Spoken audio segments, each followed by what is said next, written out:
And we should be live. We should be live. I'm just gonna give it a minute until I can see that you are all here.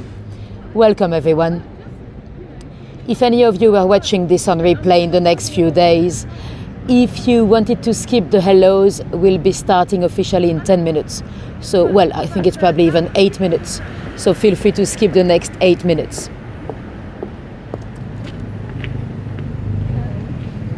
And let me know in the chat if you can hear me properly. Perfect. Thank you, Tish. Welcome, everyone. I got people looking at me funny. I think there's an event there in the... because I'm literally sat on the floor, but it's the only place with a good light, because I prefer to start my live in a place with a good light or decent light, because if it's very dark, I know you guys would stay, my hardcore followers. Welcome, Emily and Carol. But you know, on YouTube, a lot of people click on a video or something and they'll stay less than 30 seconds. So you've got a very short time to get to make a nice first impression. So if you start in a dark spot when the video quality looks terrible, it's not a good start. So that's why I'm here on the floor, because there's a lamppost on top of me. Welcome everyone that just joined. We've got about 7 minutes to go. I'm just waiting for everyone to connect. And welcome down. Nice seeing you here. Welcome David. Natasha is here. Nice to have you along. So we've got, let me check, exactly 5 minutes to go. And Michaela is here. Welcome. So if any of you are completely new to me, we are live from London. It is nearly 6:45 p.m. and today is the 5th of November. And nice to see you, Terry. And Sarah, welcome. So if it's no longer the 5th of November 2024, when you're watching this, you're watching a replay in the next few days, years or months, whatever that might be. So we've got about 4 minutes to go. We're just waiting for everyone to connect. So tonight we're here to talk about Guy Fawkes night. Although it should be called Cadsby's night, because Guy Fawkes really was not the brain.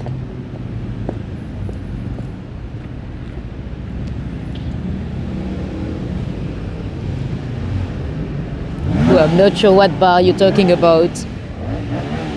Apologies, there's a bit of background noise in the background because it's a busy road with traffic, but again, it was the only spot with a decent lighting.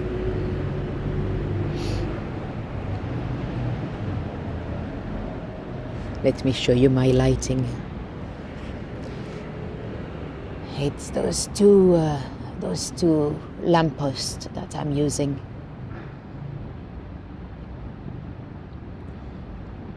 And you can see a few graves in the background. What better idea than starting in a graveyard? It's no longer used as a graveyard today. It's the garden museum. So we've got, let me check, 3 minutes to go.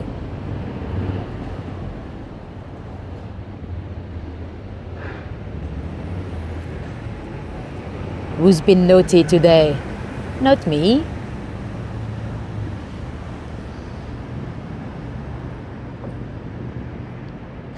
People are shouting, remember, remember. Remember, remember the 5th of November.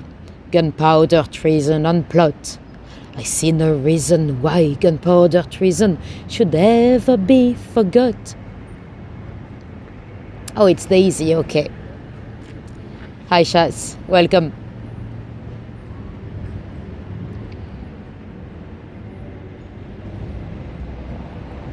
Oh, you love the garden museum?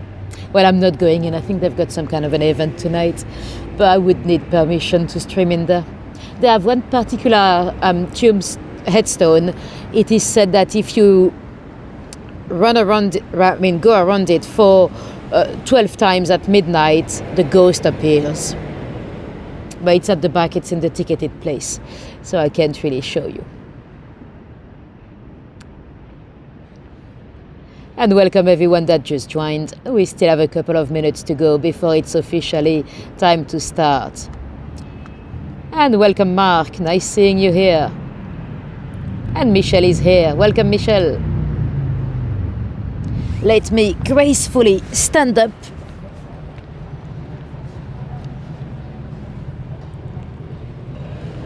So we've got, let me check, 1 minute to go.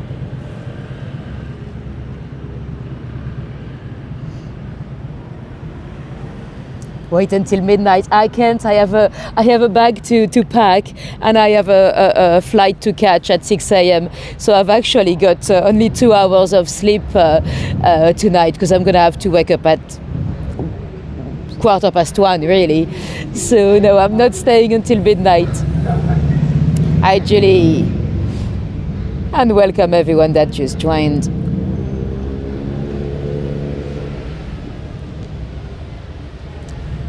Let me see if it is time. And it is officially time to start. So it is 6:45 on the 5th of November. We are live from London. If anyone was completely new to me, you're very welcome. I'm Natalie. And without further ado, let's flip this camera around and let's get started. Oops. Flip. So I'm starting here because we are in Lambeth. We are in front of Lambeth Palace, which is the official residence of the Archbishop of Canterbury. So for the ones that don't know, the Archbishop of Canterbury is the big boss in the country in terms of religion. Well, he's not the big boss. The big boss, that's the king. And that was the very problem with our conspirators tonight, because they wanted the big boss to be the Pope, not the king. So we'll have to go back into 70 years of history before the famous Gunpowder Plot of 1605 to explain how those young men got to that point. But first, I decided to start here in Lambeth because the conspirators, they had a flat on this side of the river. So you might know the story. Guy Fawkes is the gentleman that tried to blow up Parliament, but he was not alone. It was 13 of them. And Cadsby had a flat on this side. So that's where the gunpowder was actually stored before to be moved into the undercroft of Parliament. Let me show you a little illustration of the accommodation. So that's where they had this house on this side, and that's where the idea was actually born. A chat in this place. Then they met in a pub, the Duck on Drake. Let me go. I shouldn't go, but let's go. So that's why I started on this side. Now, I'm sure most of you know the story vaguely, but to really understand why those young men decided to blow off the king and all the Stuart court, you'd have to go back 70 years earlier, when, of course, the infamous King Henry VIII broke up with the Catholic Church. You might know he did that because his wife failed to give him a boy, so he wanted a boy. At the time, for the future of your dynasty, really, you wanted a boy. He asked the Pope for an annulment, some kind of like a divorce. The Pope said no. So the king was like, stuff it then, I'll break up with the Pope. So he swapped the country into Protestantism, but really, I think it's fair to say that Henry VIII, at heart, was still a Catholic. After him, the crown went to, well, for a few years it went to his son Edward, that was actually very much a Protestant, much further than his dad. But then the crown went to Mary, aka Bloody Mary. She, hi Cheryl, and welcome everyone that just joined. So this is of course the building of Parliament with the Elizabeth Tower in the middle that you might call Big Ben. It's not actually the name of the tower. Big Ben is the name of the bell inside. So the crown went to Mary. Mary was a Catholic because of her mother, Catherine of Aragon. So she swapped the country back to Catholicism, and everyone that disagreed, publicly at least, she'd burn them. That's how she became Bloody Mary. And then the crown went to Elizabeth, the famous Queen Elizabeth I. Often people think Elizabeth was much nicer than Mary in terms of executions and religion. Well, really, there were still quite a few executions under Elizabeth. She had been excommunicated from the Pope. So she was in great danger because people could try to kill her. And she had also banned all the Jesuit priests, all the Catholic priests from the country. So anyone harboring a priest could be hanged, drowned, and quartered. So that's a terrible, terrible fate. And a lot of the Catholics in the country, there were still quite a few. It's hard to tell how many, because a lot of them had learned to keep their heads down. By the way, this is Lambeth Bridge. It is it's lit in a reddish color because of the seats of Parliament. Because in the House of Lords, which is on this side, the seats are red. When on the other side, in the House of Commons, the seats are green. That's why Westminster Bridge is green. And this one is red, although it's more like pinky purple to me. We'll go up and cross it. So under the reign of Elizabeth, a lot of Protestants had learned to keep their heads down. You'd have what they called church papists, people that had swapped to the Protestant faith officially, but in secret they were still practicing their own faiths. But at the time, you'd have to go to church, and you'd have to go to your local church. If you didn't, you'll get a fine. So everyone, all those Catholics that refused to go to Protestant church, they were called the recusants, from the Latin recusare. It means to reject or refuse. Those recusants, they would pay some. I am. Imagine if one day I came and I spoke proper, maybe Newcastle accent or whatever. Anyway, so yeah, those Catholics at heart, they would have to go to church. Well, at least the working class people would. Some people from wealthy families stuck to their religion, refused to go to church, and they were paying those fines. But really, those fines were so heavy that most of the working class Catholics, they had to comply, and go to Protestant church. Now, you cannot practice the Catholic faith without a priest. So some people had to harbor those priests.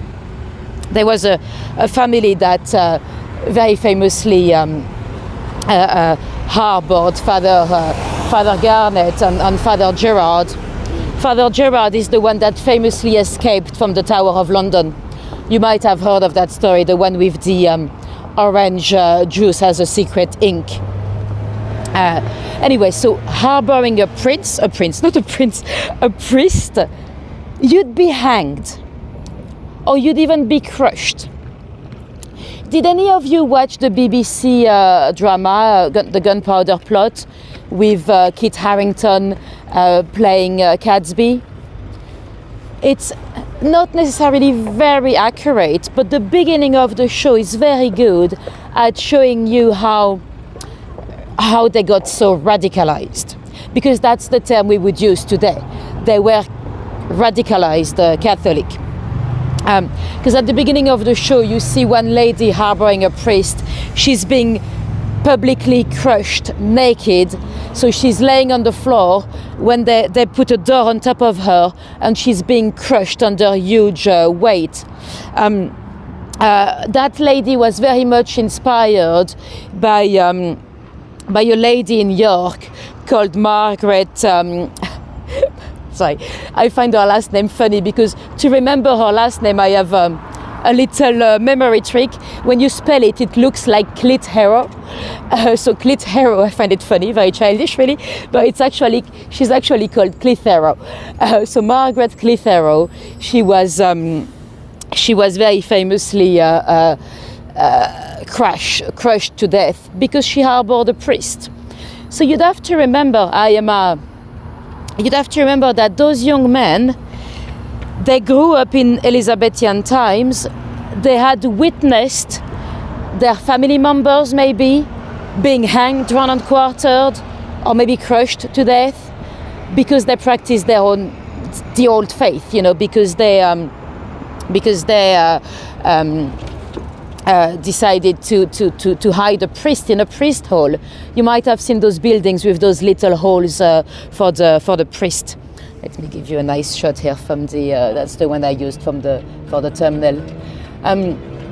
So really, when your loved ones are being executed because they try to practice their faith, when you cannot go to school, because you'd have to remember that those young men, they couldn't possibly go and graduate from Oxford or any university here, because then you'd have to swear oath to the Queen. They couldn't possibly swear oath to the Queen because she had been excommunicated by the Pope. So they had to either go and study abroad. So then they wouldn't have those jobs that they usually had, or their places in Parliament or whatever they might be. So even if they were very wealthy, they were screwed. They felt really oppressed. And the thing is, they had hopes. Because Queen Elizabeth I was not going to be eternal. She was going to die eventually. And you might know she didn't have an heir, a straight heir, because she was, of course, the Virgin Queen. So they had hopes that the next king was going to be more tolerant with them practicing the old faith. The next king, it was becoming fairly obvious that it was going to be James I or James VI of Scotland. Now, they had hopes that James would be a bit more tolerant simply because his own wife, had converted back to the old faith, and his mother was Mary, Queen of Scots, a famous Catholic martyr. So, they, let me show you one of those boats, those cruises. So they kind of hoped. And actually, one of our conspirators, Thomas Parsi, he went up to Scotland to meet the future king. The king was a very good politician. He kind of played the friendly Catholic card. Because, like any politician, he's telling you what you want to hear. Perfect day to talk about it on election day in the US. So, James I was a smart man and he was quite a good politician. So he kind of let Parsi believe that, yes, he was going to be a little bit more tolerant than the previous monarch with the Catholics. And to be fair, for a few months he had stopped the tax collectors collecting the recusancy fines. He didn't actually officially stop them, but he stopped them being collected. And eventually, after the pressure of his parliament, he introduced them back, and even harder. So that's probably what triggered those young men. It's that, once you have hoped, it's really, really hard to put the genie back in the bottle. And for them, James had lied, their families were being killed, their priests were being hanged, drawn and quartered. James had to die. It was as simple as that. So that's how they became absolutely desperate. They had no future, they couldn't practice their faith. And that's how a chap called Robert Cadsby, also known as Robin, had the idea of a desperate plan. He wanted to blow off the king and all the Stuart court at the opening of the parliament. Now, the building in front of us, that's the MI5, Military Intelligence number 5. So that's the domestic spies. Now, the spy system as we know it today, it was mainly created in 1909 by a gentleman called Manfred Cunning. Let me try to cross. Thank you. Cunning was an interesting man. He had a wooden leg, and thank you. And he, by the way, there's not much to see, but excuse my finger, but straight ahead in the distance there, you've got the MI6. That's the military intelligence number 6. That's the spies, like James Bond, the international spies. So that's the building they make explode in Skyfall. Manfred Cunning, is the one that created the secret services we know today. With his wooden leg, what he used to do, he had an office in the Horse Guards Hotel where he would be doing interviews for the new spies. And in the middle of the interview, so he was wearing a pair of trousers, so no one could tell he had a wooden leg. In the middle of the interview, he used to grab a knife and stab his own leg. If the new recruit did not react too much, they were going to be a good spy. So when we think of spies today, we think of James Bond, but really we always had spies, especially in Elizabethan times and in Jacobean times. At the time of Queen Elizabeth I, her spy master, William Cecil, had managed to stop 7 assassination attempts on the Queen. And you might have heard William Shakespeare might have been a spy. Christopher Marlowe was very probably a spy. They would not have called them spies at the time. They would have, they would have called it intelligence or intelligencer. William Cecil, after he died, his son took over. His name was Robert Cecil, the Earl of Salisbury. Cecil was a short man. He suffered from scoliosis, so he was very short and he was a bit hunched back. Queen Elizabeth I used to call it my little elf, and James I called him my little pygmy. So not very nice, but he was the chief intelligencer, and he had a huge network of spies across the country. And he was a very smart man. So he's the one that uncovered the plot. And one might argue that he might have known about the plot from much earlier on. Let me show you. I don't know if you'll be able to see from here. No, let me show you the other side. I wanted to show you the name of the street, but it's hidden by the scaffolding. So let me show you over here. You might see it's an interesting name, Thorney Street. Thorney, it was actually a little island. The building of Parliament today, it's hard to imagine today, but Westminster Abbey, Parliament, a few hundred years ago, it used to be on an island, the island of Thorney. You know, in London we had those lost rivers, and the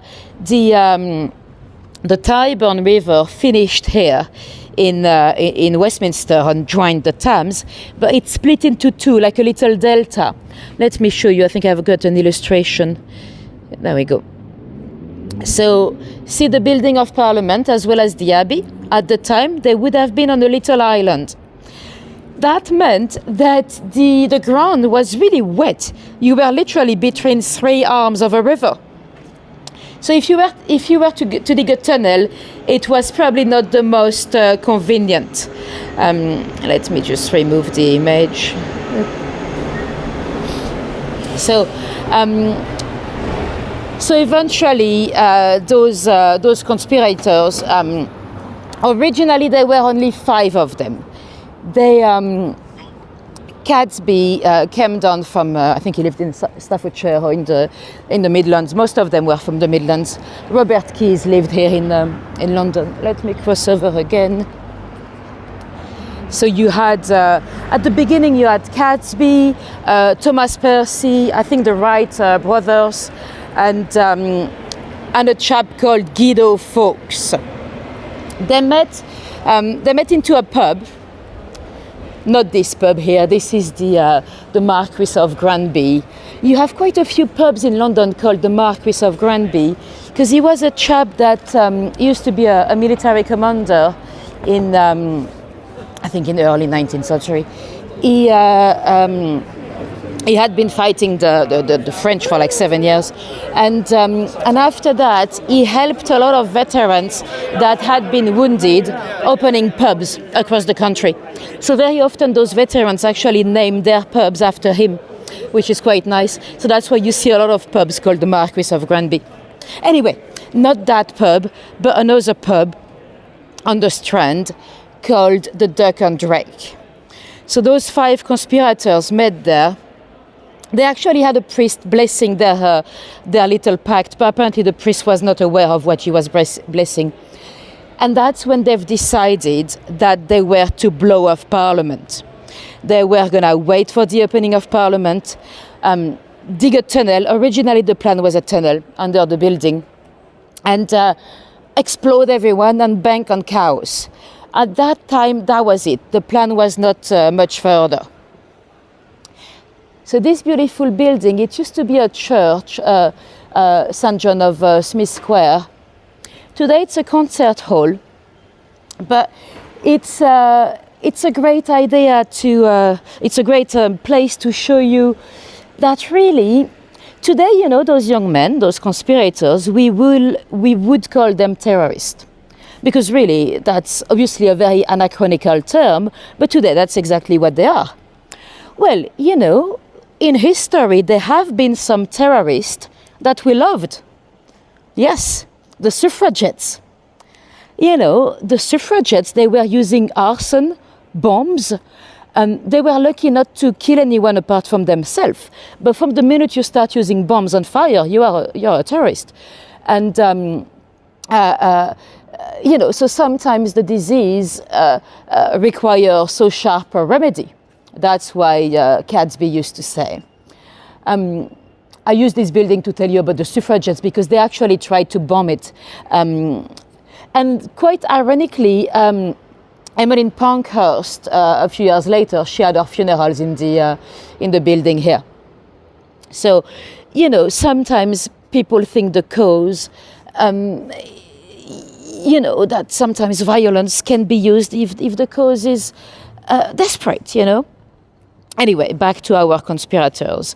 So Guy Fawkes, he went under the name of Guido because he had gone to fight for Spain in the area that today would be the Netherlands.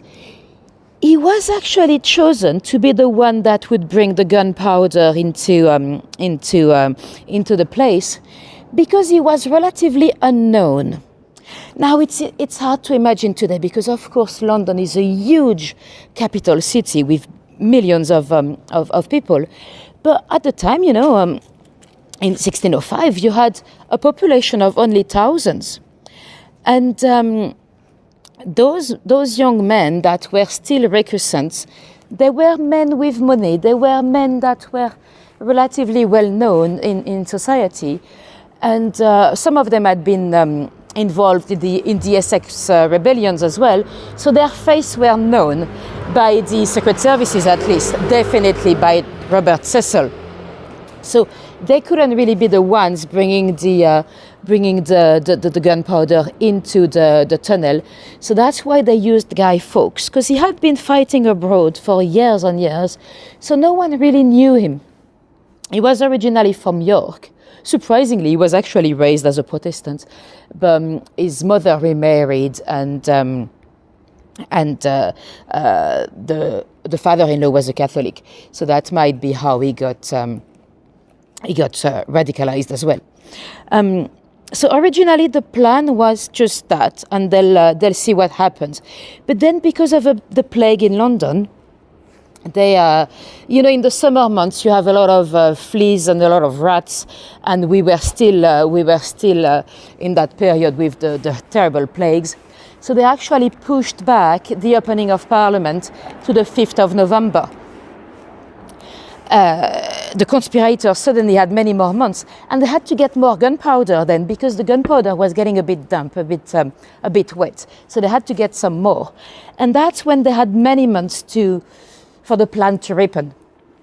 And that's when magically, so they were still trying to, well, we don't know for sure. The tunnel, they never actually found the tunnel, but that's what I think John Wright said in his Confessions. That's at that very moment they had an amazing opportunity. It's hard to imagine, but the building of Parliament at the time was very different from what it is today. It was just a building, and you had accommodations all around it and underneath it. You might have heard that Guy Fawkes was in a cellar. It wasn't really a cellar, really. It was an undercroft. It was the former palace kitchens. They had been rented for the last few months to a coal cellar, I think, that had just gone. So magically, they didn't even need a tunnel anymore. The room right under the House of Lords was available for rent. So at the time, there was no luck. For them, it was God. It was God smiling on their plan. So God was with them, of course. So they didn't need the tunnel anymore. They took the lease on the lodgings under the House of Lords. They took it under the name of Thomas Parcy. He had been milking his connection with the Earl of Northumberland, and he had got himself some kind of a job for the king, ironically as some kind of a bodyguard, which is it's funny, really. And that's when they introduced more conspirators. Many more came in the picture, because they wanted more money and more horses. Because when you want to run away, and if you want to start a rebellion, you need horses. At the time you had no cars or anything, so you needed some conspirators with a big stable. So that's when Sir Everard Digby was introduced, for example, and quite a few others. Thomas Blake, which was the servant of Catesby, Ambrose Recruit, and the more people you have, the more chances of a leak happening. And that's when they kind of planned what they'll do after the chaos. So you blow off the king. Not only the king, the heir to the throne would have been there as well, little Prince Henry, because James the first son was actually Henry. We tend to forget because Henry died quite young, so of course Charles I, the one that got famously beheaded, was actually the next monarch. But the heir to the throne was Henry. He also had the little Charles, and the little Elizabeth. Elizabeth, I think she was about 9 at that point. So Henry should have been there, so he should have been blown off. It's not only people that would have been blown off, records as well. So you basically starting it all over again. All the Parliament records, everything would have blown off. And really, it was unrealistic from day one. Who would want a new government based on chaos and based on terror? But, they were completely radicalized and completely into their own mind. So they had also decided that after blowing off everyone, we didn't quite know whether the little Charles was going to be there, because technically Charles was next in line, but they decided to run to Canterbury to kidnap the little Elizabeth. Little did they know the little Elizabeth was actually already a strong Protestant, but their plan was to kidnap her and use her as like a puppet, and to marry her to a foreign prince. Now, that's interesting as well, the foreign prince, because they had months and months. None of them confessed who was the foreign prince in question. I mean, I find it hard to believe that they didn't have a prince, So there is a possibility. This is just pure speculation, but there is a slight possibility that there might have been some foreign powers that were aware. there might have been a foreign prince that would have agreed to it. It's just a possibility, but and actually, you know what? If that was the case, that prince could be the leak. Because what if they said no and then they actually told the secret services? We don't know.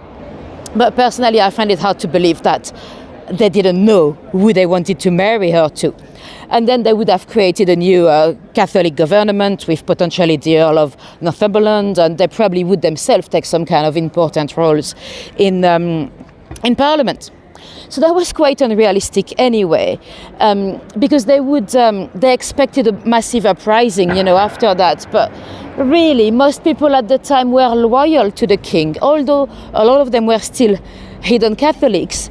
They probably would have never gone along with the plan anyway, even if it had worked.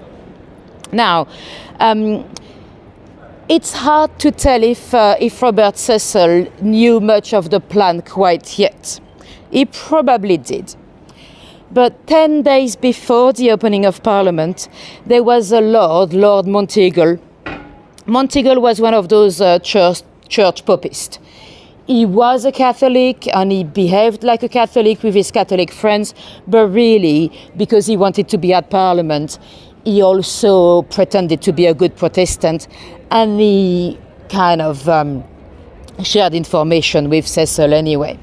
One night in a little village called Hoxton, outside of London, it's very funny because today Hoxton is very much part of London, he's at his dinner table when his servant opened the door to a stranger that gave a letter to the servant to give to Lord Monteagle. Monteagle opened the letter, and it was quite cryptic. The letter basically said, you should find an excuse to swift your attendants away from the opening of Parliament, as they should suffer a terrible blow and they shouldn't know who's hitting them. Now, Monteagle found it very cryptic and decided to take it to Cecil, so the spy master.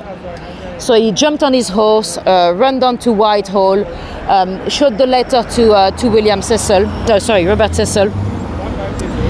And then Cecil decided that he couldn't really put two and two together himself, but he had to show it to the king.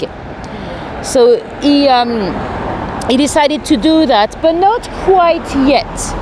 He purposely waited much longer to get the plan to ripen even more.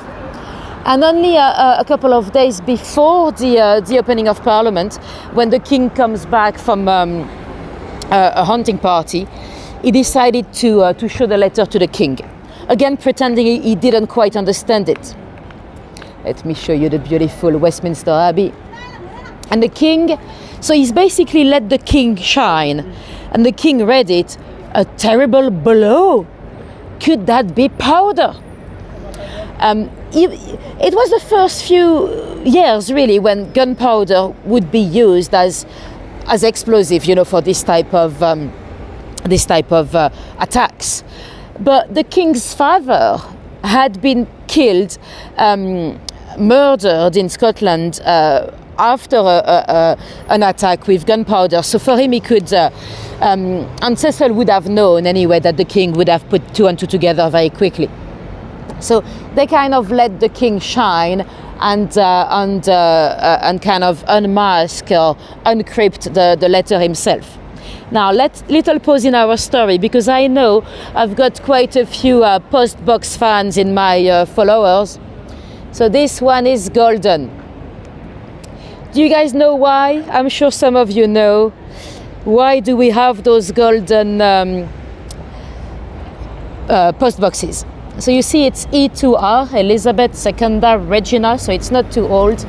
Oh, I've probably shown you the answer.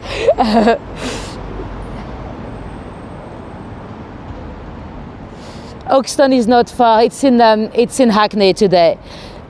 Yes, exactly, Tish. It's for the, so this one is the prototype, so it's not for any athletes in particular, but that was for the Olympics in 2012.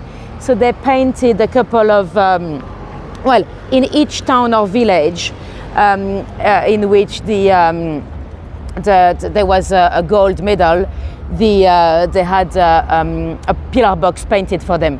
So this one is not for one particular athlete. It's just the prototype. Some of the gold medal athletes are expected in Buckingham Palace at some point this week. I read that, you might have read, Queen Camilla is unwell, and she had to cancel a few engagements this week. One of them was that some of the Olympics athletes were going to come for a little reception at the palace. Olympics and Paralympics. Anyway, back to our story. So the king is shown the letter and he orders a search of Parliament.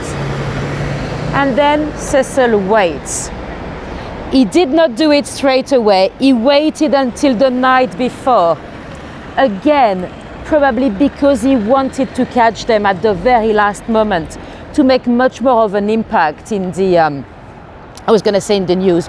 We are before the time of newspapers, but you know, rumours and talks were already very much present. And so Westminster Abbey, by the way, this is the most modern side of the Abbey. They have tried, by the way. Obviously, we know that the Parliament did not blow off, but if it had, they've done a BBC program a few years ago, in which, in a military base somewhere in the country, they rebuilt the building of Parliament with the same 36 barrels of gunpowder, a little bit wet as well, so exactly the same. So they wanted to see the impact of the blow. They wanted to see how big it would have been. And it would have been huge. The windows of the Abbey would have broken off. So if I stood here, I could have been killed by one of the windows flying into me. So there would have been lots and lots of collateral damage, really. So it's really hard to know how many people would be killed, but even in the building of Parliament, you would have had at least 100 people, because you'd have had all the lords and all the judges and all the peers and all the everyone really, plus the king, of course, plus the little Prince Henry, potentially the little Charles. Actually, I think it had been already made public that the little Henry would not have been there. So that would have messed up the plan anyway, because if you blow off the king, but Henry is next in line and is exactly in the same views. But so the letter, the servant that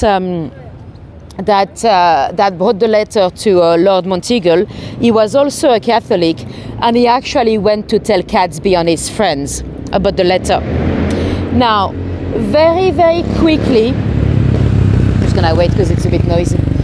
Very, very quickly, Catesby and the other 12 conspirators suspected Francis Tresham. Tresham was the last conspirator to have been added to the plan, and he was very reluctant to the plan from day one. He was not happy. He did not want to go through it, but too late, you know. And Lord Monteagle, the one that received the letter, was his father-in-law.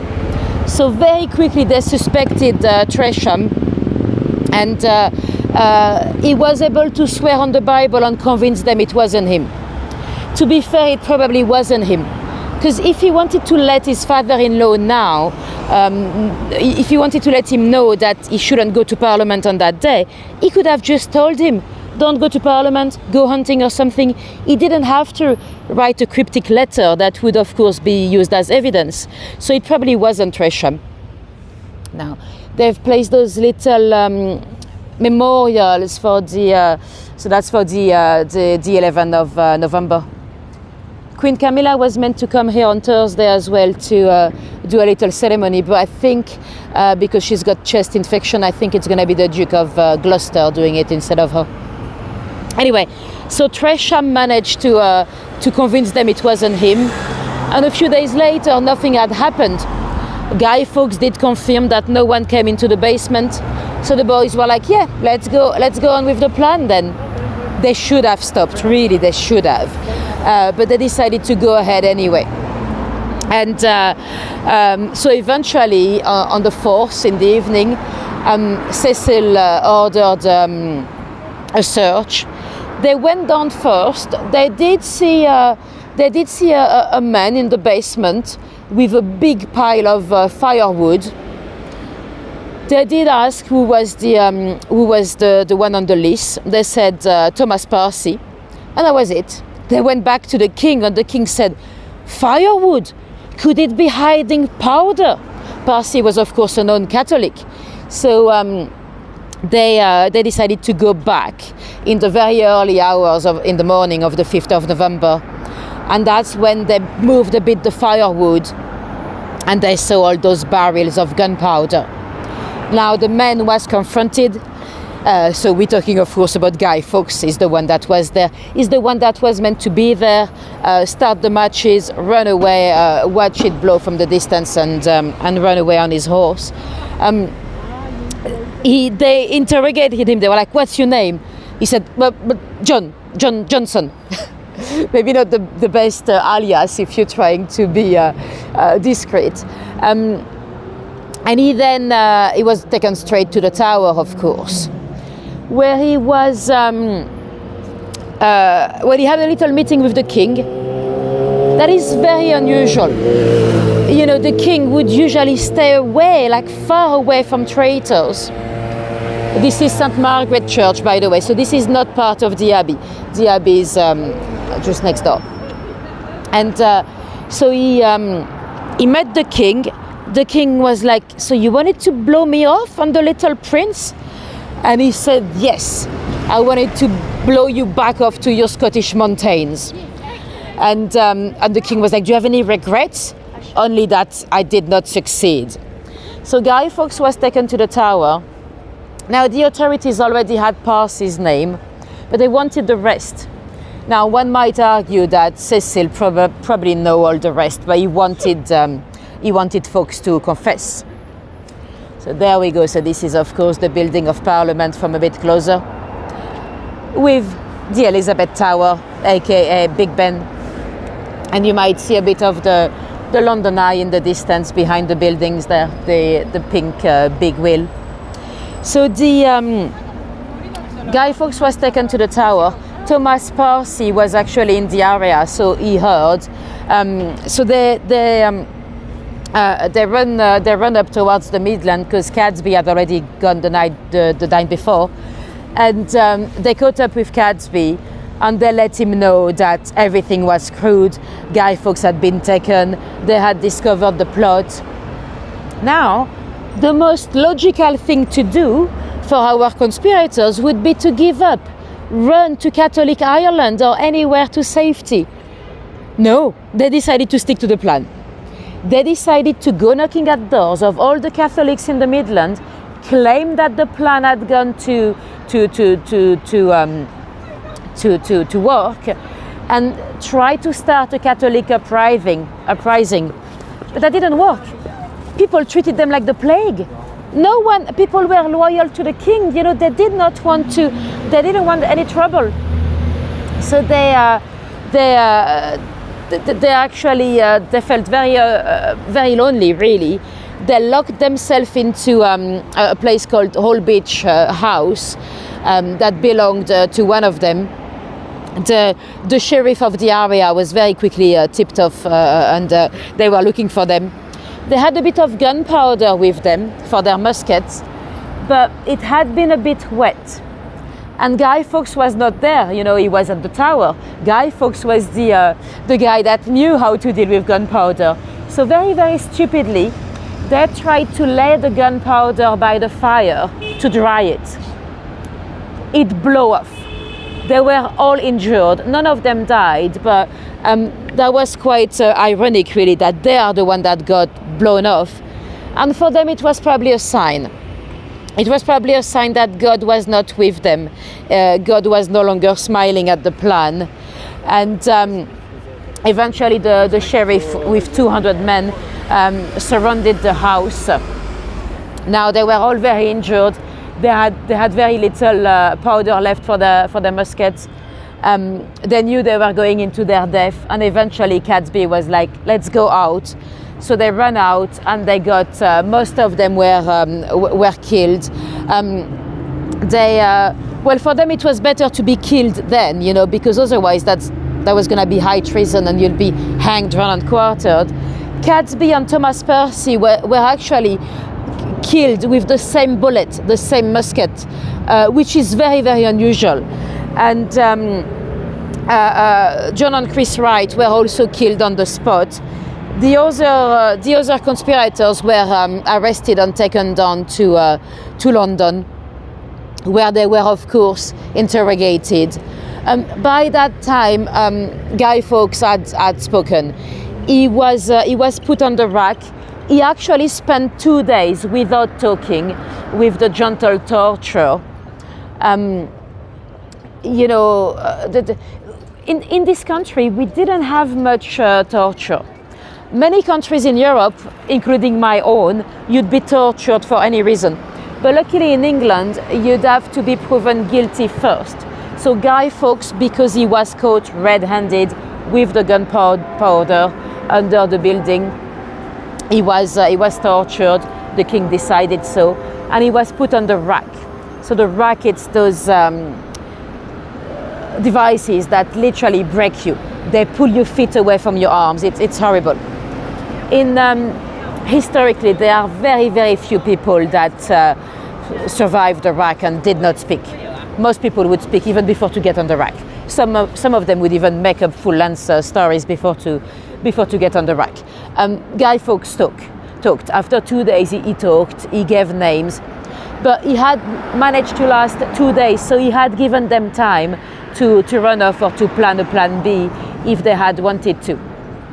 And eventually, they were all executed in January. So that was out of 2 days. You had the first four that were killed by St. Paul's Cathedral. So they would have been dragged from the Tower of London. They used to be dragged on the floor behind horses, because symbolically they did not want them to breathe the same air. So the air on the floor was not going to be breathed by normal people. And they'll be dragged. Apparently with Sir Everard Digby, his son was there on the route, and he was like, "Daddy, Daddy." So quite a horrible show, really. And then they would have been hanged, but not long enough for them to die, then taken down from the scaffold and quartered. Well, first they would chop off their manhood, so they would cut off their genitalia to symbolize that they were not worthy of any descendants. And so the first four were at St. Paul's, and the next four were here, right here in front of the Parliament.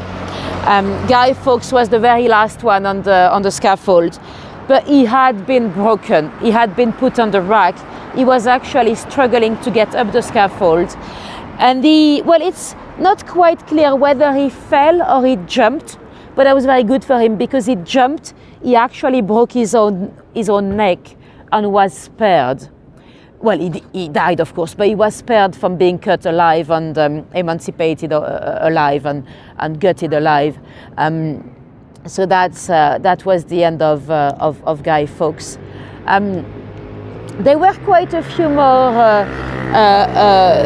people that might have known.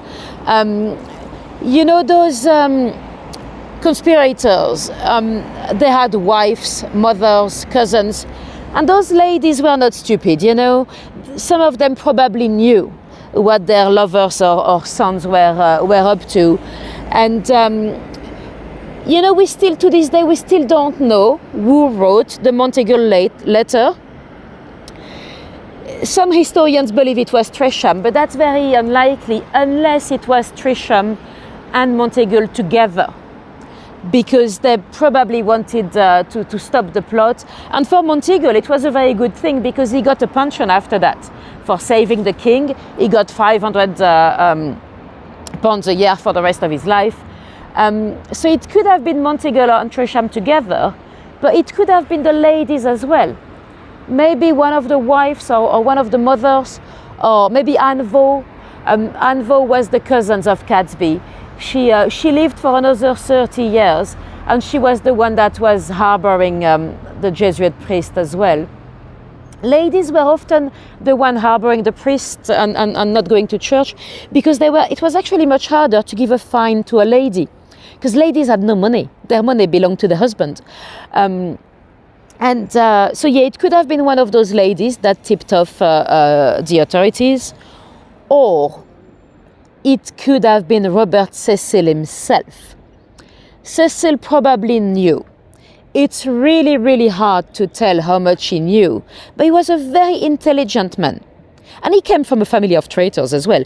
His dad literally framed Mary Queen of Scots. So if it was indeed Cecil that had heard of the plot because of all of his spies, if he wanted the king to take action, and if he wanted the king to shine and put two and two together himself, he could have written the letter hoping that Monteagle would come and show it to him. We'll probably very much never know, and it's one of the great part of the mysteries that we'll never know who wrote the letter, and historians are still debating it today. It's probably what we'll never know. There's still quite a bit of mystery about the Gunpowder Plot. Some historians even believe that Cecil organized it himself. And to be fair, it is possible. It's a bit far-fetched, but it's possible. Remember the lodgings under the Building of Parliament that became magically available? Could it be Cecil? Did he want to make the job easy for them, so then they'll be caught the day before the 5th? The 5th of November was actually the King's lucky day.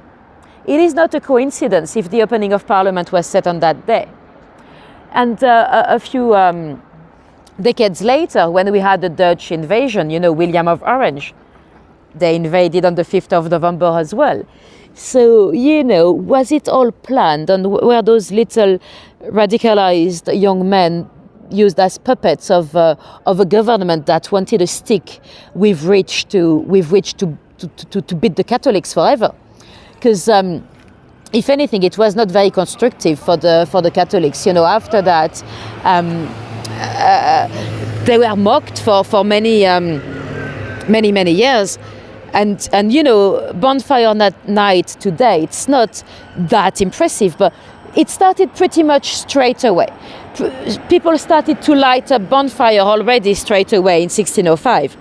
But at the time, it is November. They don't have public lighting or anything. So those bonfires were like an explosion of fun. And James I wanted people to remember. He's the one that wanted it to be celebrated. So, that gave people an excuse to hate the Catholics in this country for a while. And at the time, we did not burn Guy Fawkes. We burned the Pope. They still did it until not so long ago in places like Lewes in East Sussex. It's actually kind of illegal now to burn effigies, but yeah. Guy Fawkes? It's actually thanks to Guy Fawkes that we've got the term Guy. When I say, hey guys, it's actually because of Guy Fawkes, because they used to, they only started that about 200 years ago. But instead of burning the Pope, they burned a guy. So they would make some kind of a mannequin with scruffy clothing, and they'll burn those effigies. And yes, in some places they do the devils or even politicians and stuff. So yeah, they'll create those guys. So that's how any random working class person could eventually be called a guy. So that's how we got the term. So we actually kind of talk about Guy Fawkes every day because of the term guy. So yeah, it became a celebration to remember for many years, and we still do today. We still have fireworks. We had some 2 days ago, actually. I've heard a few tonight, but I think they are not the public ones. They're just people playing with fireworks. today it's maybe not as huge as it would have been maybe 40 years ago. I mean, I don't know. I didn't grow up in this country, but my understanding is that it used to be a bit bigger in the past.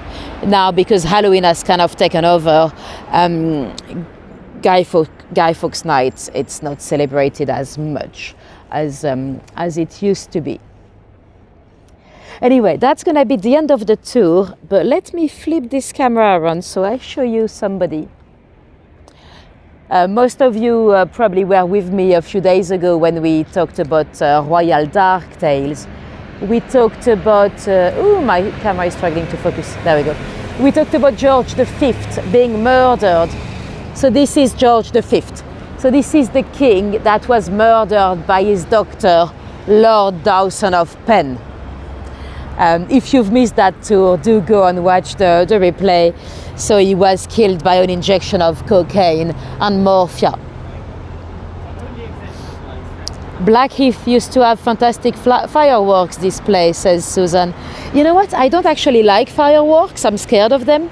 I think I was a bit traumatized when I was a kid. I had a teacher in middle school. She had corneal damage. She had been watching a firework and some of the debris went into her eye. So her cornea was a bit damaged. And because I've got big eyes, I was always a bit paranoid that it would happen to me. So I'm actually a bit scared of fireworks. Anyway, thank you guys for coming today. It's always amazing to have you along. If you have any questions, do let me know in the chat. I'm gonna move down this way where it might be a bit brighter. If any of you drop me a little tip on buy me a coffee or PayPal, that's very, very much appreciated. It is really thanks to your generosity that I can keep creating new tours and spending time in preparing all of them. Thank you, Lani. Thanks, Herbie. Thanks, everyone, for joining. If any of you were completely new to me, if you've made it that far into the live or into the video, for those of you watching on replay in the next few days, you might want to subscribe. If you want to make sure you don't miss those lives in the future, the best way is actually to subscribe and to hit the little notification bell. This way you'll be informed every time I go live. Thank you, Mitzi. Yeah, I'm flying early morning, so I'm